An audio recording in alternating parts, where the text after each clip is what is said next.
just want to say I love you. Okay guys, assalamualaikum warahmatullahi wabarakatuh. Assalamualaikum everyone. So, good evening guys. Ito po yung yung Koi Tower. Oh. Makikita ko lang dito.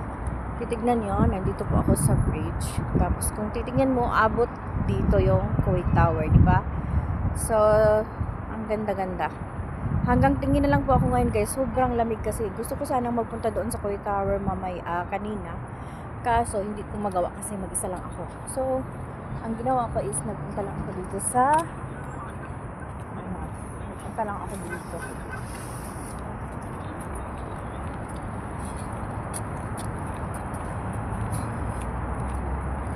Nagpunta lang ako dito for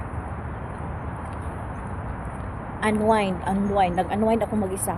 Ganito lang po ako guys. Ayokong may kasama. Kasi pag may kasama ka, lalo na pag toxic yung kasama mo, napakapangit.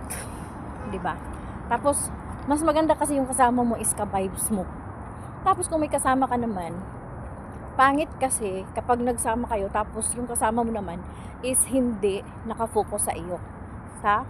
Diba? So, maganda kasi kapag may kasama ka, mag-unwind is ka-vibes mo. Eh ako kasi wala akong ka-vibes eh. Tapos wala akong kaibigan. So, wala akong kaibigan. Hindi ako mahilig makikipagkaibigan ng kahit kanino. Ewan ko lang, this is my life. Diba? Hindi ko naman sinasabi sa sarili ko na ayoko, or hindi ko naman sinasabi sa sarili ko na basta gusto ko lang mag-isa. And I'm happy for that. So, I'm happy for my own.